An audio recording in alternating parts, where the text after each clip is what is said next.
He stared straight at me and said, "You're not my real dad. Mom's boyfriend treats me better." I gave a quiet smile and said nothing. 72 hours later, his car was gone, he was expelled from school, and his mother was on her knees begging me not to destroy everything. But I wasn't finished. At exactly 3:17 p.m., I got a message. "If you don't cover Jordan's school fees by tomorrow, I'll be filing for child support. You've pushed us too far." I just stared at the screen. That word, us, actually made me laugh. There was no us. Not anymore. Certainly not for them. The setup, Rebecca and I got married when Jordan was 5. His biological dad disappeared after paternity tests confirmed the obvious. From that point on, I treated the boy as my own through skin knees, spelling competitions.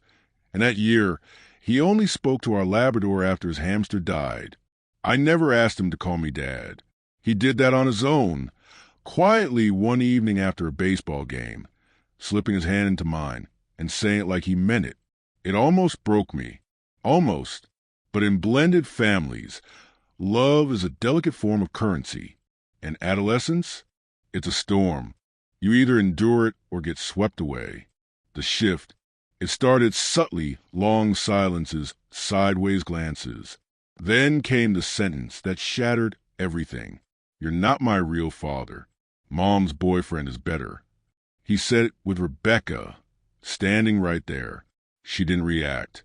Just turned away like she'd already accepted that lie long before Jordan spoke it out loud. I simply nodded. All right.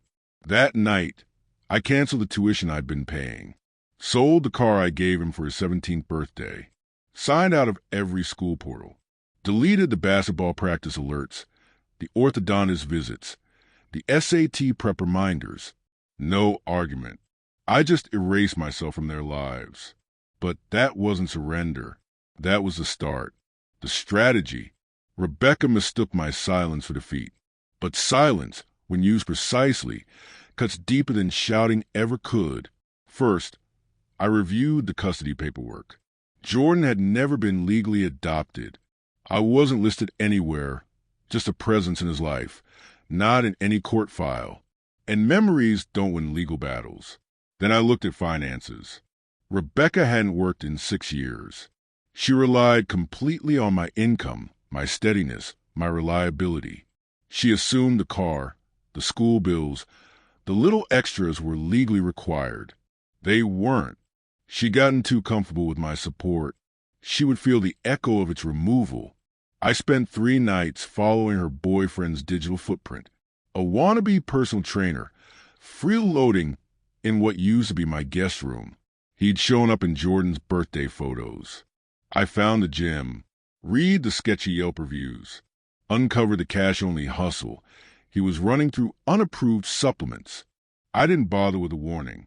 I just picked up the phone and dialed the IRS. The fallout. By day 2, Jordan was unenrolled for non-payment. By day 3, the gym got raided. The boyfriend disappeared like smoke after an alimony claim. That afternoon, Rebecca texted me. A threat disguised as a plea. Child support legal action. Guilt wrapped in sloppy grammar. I let it sit a while. Then I replied, "He's not my real son, remember?"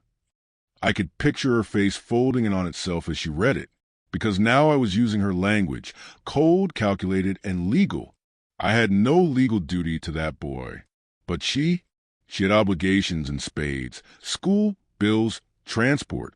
She filed an emergency motion for child support. The court didn't just deny it.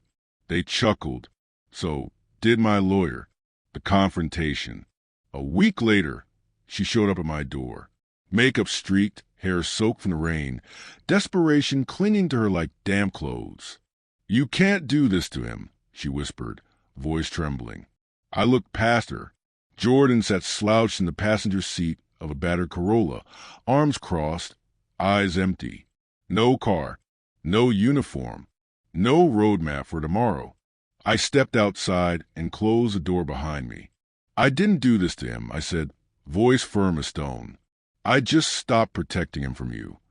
She gasped, "You're punishing him."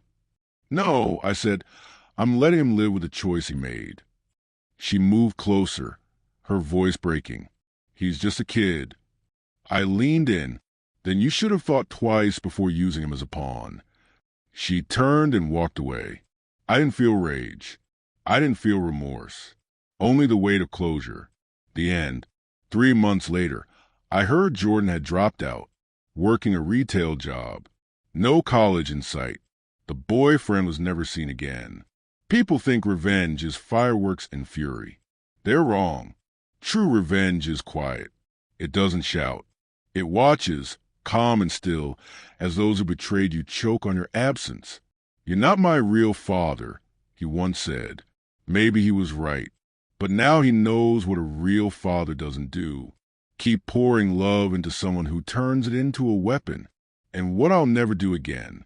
Apologize for walking away when they kick the door open themselves. Some lessons can only be learned in silence. Some goodbyes come with proof. And some sons, they don't get another father.